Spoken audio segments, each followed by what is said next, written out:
Hey YouTube, welcome back to Universe X, and today we're coming at you with another review slash breakdown slash everything you may have missed for Dragon Ball Daima, this time episode 2. Now in the description you're going to find episode 1 as well as a theory about how Super Saiyan 4 can be canonized in Daima, and yeah, if you want to check those out, go down there because there may have been details you didn't get before, or you might actually really dig the theory. That being said, we are this close to getting this channel monetized. We're just about 100 subscribers and 1,000 watch hours away, so every little bit counts. So if you like the content, like the video, and if you love the content, maybe think about subscribing. Let's get into all the details for Daima episode 2. Okay, so real quick, just courtesy of DBS Hype, if we have any of the pictures that he posted up on his Twitter that can be used to coincide with the information we're kind of given, we'll put that there. But that being said, the episode starts out right where the episode 1 ended, which is everybody getting regressed to their chibi forms. Right after this, we have a moment that I personally loved, and it was just Shenron continuing to be sassy. Every time they show Shenron again, he's always doing something funny. Oh, here's a little bit extra, you know, like, oh, Lord Beerus. But this time, Goma asks for his second wish after regressing the Z Warriors and their friends and family, and Shenron just straight up goes, oh, nah, man, you're kind of sus, and I've got this new policy, one wish per newbie. The second and third wish, they're only for regulars, deuces. And so he left.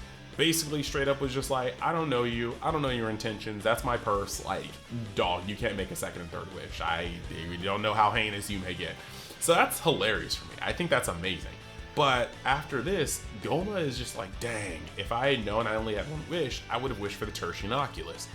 And that right there is just an indicator to me, because Goma, given the choice, would have wished for the power boost of the Tertian Oculus over weakening the Z Fighters. So whatever this Tertian Oculus does has to be crucial in terms of power upgrades, because that's just, like, he clearly values one over the other. So with that one out of the way, we then have Goma decide to kidnap baby Dende because he needs him as a hostage. He wants to have that collateral, and he also doesn't want the Guardian of Earth, who's in control of their Dragon Balls, to be at their disposal. Maybe it's like an overestimation of Dende because they can see what Neva can do, but basically Goma decides to take Dende, and so essentially with this being the case, Earth's Dragon Balls are just in the wind. They can't be used to change this, and even if they could be, they'd have to wait a full year for them to come back into effect. So that's just out of the question. So they go, all right, and then after they go, you basically have the fact that, yeah, no second wish, no third wish. And the third wish kind of makes me sad because I wanted to see what Degesi was going to wish for. I do think that while he may be a meek character, he definitely has plans of his own. He seemed to be very jealous of Shin's Supreme Kai status, so I feel like he's going to have just some high lofty aspirations of his own, while his sister Arinsu definitely has her own experiments and machinations that she's up to. But then we get a new theme, all right? And the new theme is awesome. I do like the song, even if it isn't as popular going around on the Japanese Twitter. Like, if you translate the comments on like anything with Jakajan on it, it's generally just not good. But I think the song is fire.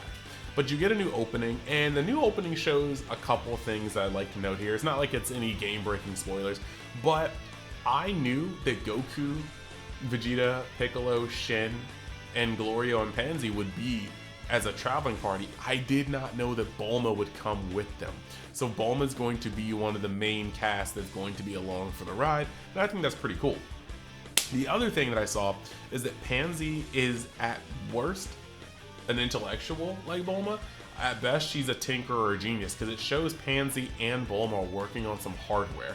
So it looks like Pansy might just be like very gifted when it comes to gadgets, machinery, fixing things, building things. But we have to see. That could just be some art for the sake of art. Now, the other thing that we can see is that the Tamagamis are the ball gods that guard the Dragon Balls in Demon Realm, one for each realm, or layer of the realm.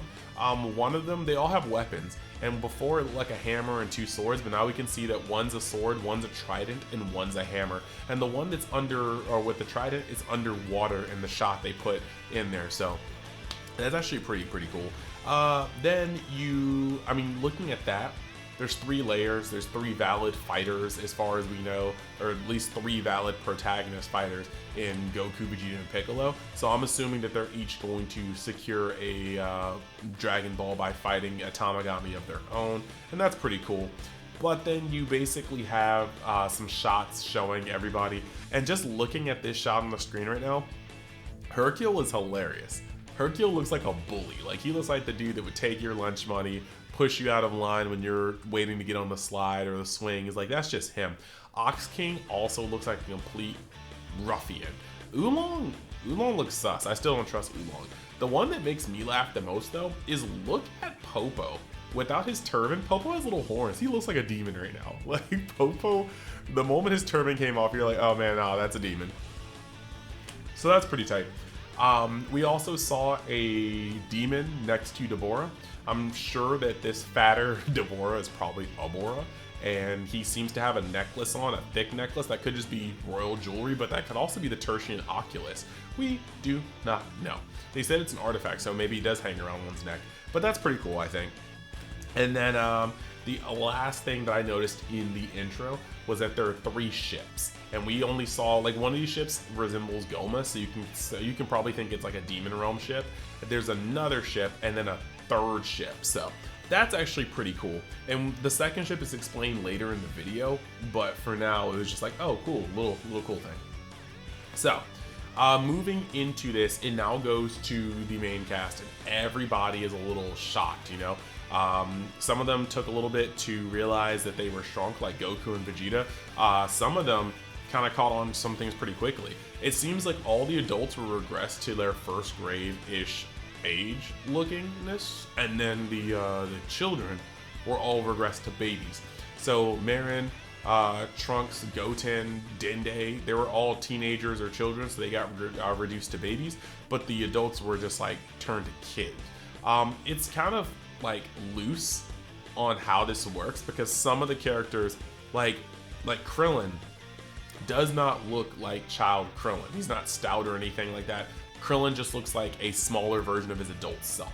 Same thing with Roshi, a smaller, younger version of his adult self. Because Roshi had a full head of hair. We know what Roshi looked like at his peak. So Roshi doesn't look like that. Yamcha also has, like, I believe the scar under Yamcha's eye is an adult scar. The cheek scar was normal. But yeah, these people just don't like that. Chi-Chi, we know what Chi-Chi looked like when she was young. She doesn't look like that. She looks like older Chi-Chi, but just smaller. Same with Ox King. So it really is chibification, but it is kind of like a regression of age. Krillin is one of the first people that notices that you changed on the outside, not the inside. He's like, yo, I'm not regressed. And Trunks and Goten talk to each other, or at least we as the audience can hear their thoughts. But that's pretty much that. You go into the cast that needs to go check out what's going on. Shin says that he sensed a presence because he kind of sensed when Degesu and Goma came into the realm. And so Kibito is going to go teleport to the lookout. And Piccolo says he's coming along with, it's Goku, Shin, Kibito going, and Piccolo says, no, I'll take you with you. So they get to the lookout where Popo pretty much brings down the entire hammer on what's going on, dropping the crucial nuggets of information. And Shin is like, well, dang, my brother's involved, Degesu. And out of nowhere, Piccolo just, never? Oh man, crazy. Yeah, I know that guy. He definitely was the Namekian that stayed behind in Demon Realm. Yeah, that's pretty tight. And I was like, no, what? And now this kind of brings in a little interesting place, because Piccolo shouldn't have this knowledge. He's technically a baby. Bro was born well after this happened. And even Kami seemed confused when they learned that he was from another planet. He was like, oh yes, that is true. So I'm thinking that this must be knowledge that Nail knew from planet Namek. Maybe it was generational knowledge passed on through the Namekians on planet Namek, and by absorbing Nail, he knows more about the Namekian heritage, because I just don't buy Kami or Demon King Piccolo really knowing. They just did not seem to know. Maybe Demon King Piccolo, but yeah, he thought he was a demon, which now is kind of canon, so maybe Demon King Piccolo could have known. But Kami definitely didn't know he was not from Earth, and so I think it's either Nail or Demon King Piccolo. But yeah, all that's happening, and basically he knows that Neva stayed behind to protect the Dragon Balls in Demon Realm, and just kind of talks about that for a while. So you have that. Now, they need a way into Demon Realm, and they can't teleport there, and travel is barred. So Shin reveals that he came to Universe 7 in a ship, which implies that the Kaioshins come from a plane that's outside of the universes, just like the Makaioshins exist in the demon plane, which is outside the universes. So that's a little tidbit. I'm not sure if we're ever going to explore that, but that's cool. Seems like the Kaioshins come from another plane, like angels and stuff like that. But yeah, he brings out this, and basically he says that, you know, like, I came here in a ship, but the ship is damaged beyond repair. And with it being damaged beyond repair, he explains that the fight between Kid Buu, Vegeta, and Goku damaged it. And then we get some of the crispiest redrawings of that Kid Buu fight. I'm putting them up on the screen right now. You've got Super Saiyan 3 Goku versus Kid Buu. They are pretty much teasing us with the fact that at any moment they could reanimate Dragon Ball Z on this clarity, and it would be so freaking gas. Looks so freaking good. But yeah, that's pretty awesome. And so after saying that it's inoperable, Goku brings up the great idea. He's like, yo, Bulma's a genius. Let her look at it. Let her look at it, and we can rebuild it, and we can move from there. And Shin's like, well, that's cool. So that's tight. Now Shin does show some apprehension about the demon realm. I'm going to guess there's some bad blood between his brother, his sister, and himself that he doesn't want to get into. But while he shows some apprehension about going to the demon realm, he also very much so sounds like it's his responsibility because his brother's involved. And so he's like, I'm going. Like, we have to get there. So yeah, Bulma looks at the ship, and Bulma is like, this will probably take about 10 days, but I can do it. And so during those 10 days, what happens, we get a little bit of a time skip, I think it's 1 or 2 days, and Goku is trying to get used to his body. His balance is off, his reach is off. Earlier they kind of showed that they couldn't really fly. It's just not what's happening. So yeah, Goku has to kind of get used to ki distribution, his reach, his balance, all those things. And that's going to be the kind of issue that's going forward. They don't just have all their powers right then and there. They're going to have to kind of re-establish how their bodies work, because they didn't have this level of power when they were that young. Piccolo is one of the first people to be like, hey, yo, like, you're going to have to recalibrate. The hardware is different, bro. Software is same, hardware is different. You're going to have to recalibrate. And the other thing that happens is Goku kind of gets fed up with not being able to kick and punch like he has. So he was like, you know what? I'm going to go get something. And he goes to fly, but he can't really fly that well. And Piccolo's just like, dummy, you have to get used to your body. And so Goku kind of just calls him out. He's like, hey, have you gotten used to your body? And like, Piccolo's like, yeah, sure I have. And he starts flying around, and then he smashes his face against like a pole or a tree. And for no reason, they just kind of remind us that blood will be in Daima, because Piccolo has a nosebleed. He's got that purple blood coming from his nose. He's a little banged up on his face. And then they just wanted to show us, hey, blood's still here. And that was funny while just kind of giving us that message. So Goku goes down to Korin's lookout, and he asks for his Nyoyibou back, his power pole. Sun Wukong like just references, but he wants his magic extending pole back, and Korin's like, I don't have it. I think I gave it to Roshi. And this is a callback when he gets to Roshi's house and he asks for Roshi. First off, here's some pictures. This is from an earlier scene, but tell me why Roshi looks like this. When Roshi takes off his glasses, he looks like Saitama from One Punch Man. Literally look at it. I don't know if that was an intentional nod, but tell me he doesn't like Saitama in this panel. It's hilarious. And he's over here schmoozing the ladies. That's just what he do. You know, Roshi may be a kid, but for Roshi being like 200, 300 years old, this is just a Roshi that's like, he has the ability to be pervy. And I don't know if he realized that he looks like a 6-year-old kid. When Goku gets to Master Roshi's island, Master Roshi is like dressing up like he's about to go on dates in the body of like a 6 or 7-year-old. It's just not happening. But Goku asks where the power pole is, and Roshi's like, it's around here somewhere. And then it pans outside, and we see Turtle. We see the turtle god, the ocean god, the Umikami, and that's awesome. We have not seen Turtle in so long. I'm currently rewatching Dragon Ball, but it's my partner's first time, and she's like, oh, I love the turtle, and now we get to see him again, so that's awesome. Now, the funny thing is the power pole is being used as a drying rack. Like, it's part of the clothesline.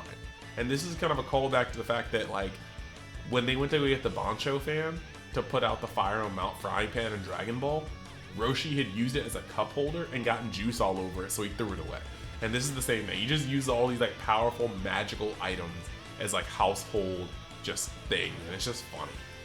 So yeah, he goes to get his power pole, he comes back with it, and the moment Goku comes back with that power pole, it is on, bro. It is on.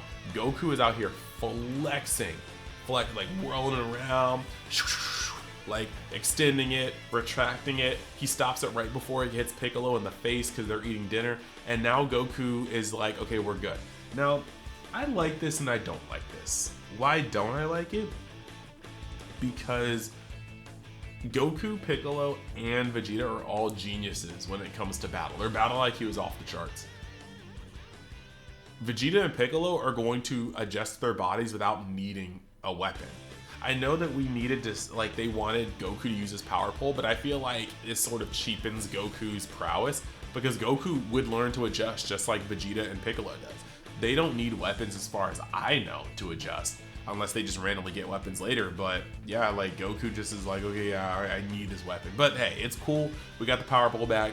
We're here for it. We're here for it. Now, you have this Demon Realm explanation going on, given by Kibito, and he's talking about how if you have pointed ears, you're likely from Demon Realm. Not everybody with pointed ears is from Demon Realm, but most people with pointed ears are from Demon Realm. It's like, yeah, you not everybody with pointed ears is from Demon Realm, but if you are from Demon Realm, you will have pointy ears. That's the way it is. It's the circle inside the square.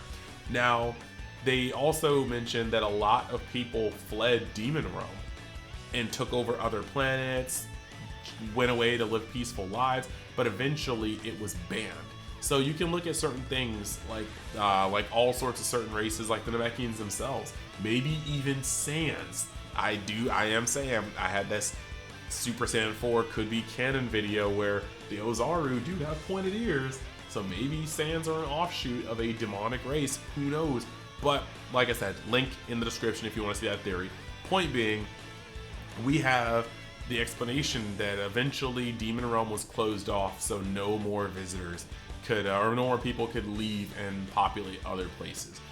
Piccolo also kind of chimed in to let people know that Namekians left the Demon Realm because they don't like being ruled, which is interesting, a little interesting. So now I guess they just govern themselves, and yeah, that's actually pretty cool, So you have this, and I think I might have messed up the order just a little bit on those, but yeah, so you really do have these cool things, all right? The more emphasis on the pointy-eared stuff, and I like that, but you have Bulma doing her thing, and after you have them working and having their dinner, Bulma working, a little running gag is she keeps telling Kibito to teleport here, teleport there, teleport here, teleport there, and Kibito is not having it. Kibito does not like being ordered around, and he is letting that be known. So that is just kind of a thing there. Now, this is where you have Glorio enter the scene. He comes over with his ship, Popo announces that ship looks like the ship that took Dende. They're already on edge, and then he pulls up and he requests help. Like first he's like, "Are you Son Goku?" Bet, I need your help. And there's a couple like cool little facts about this.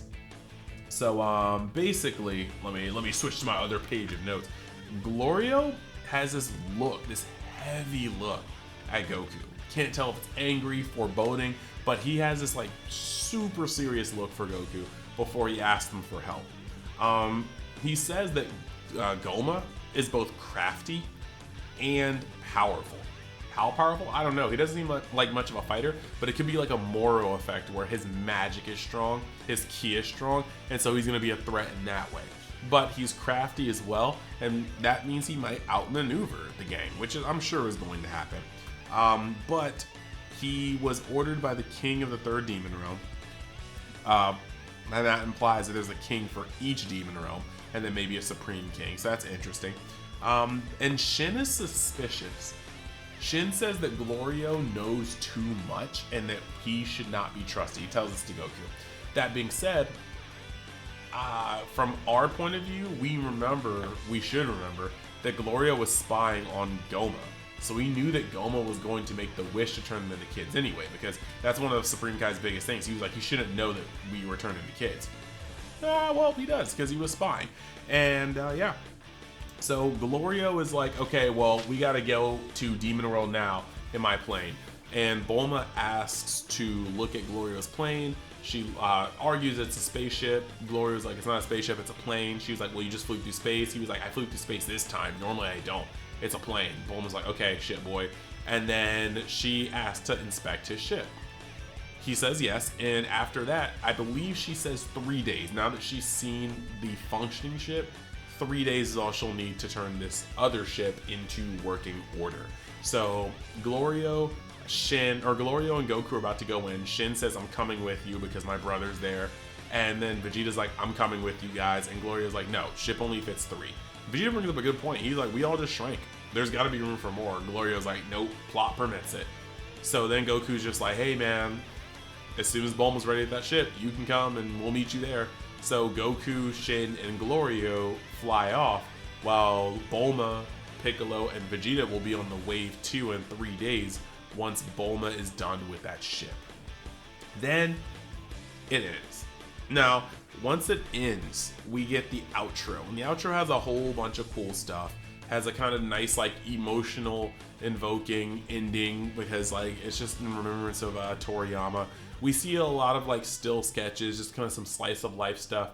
We can see that even while everybody else sleeps, Glorio is awake with his hand on his gun. So Glorio is just kind of, I'm not sure if he's afraid something is hunting him, if he's protecting Pansy, but Glorio has a lot on his shoulders. He has a chip on his shoulder and he's definitely on guard. The other thing we saw is that it looks like Pansy has a radar.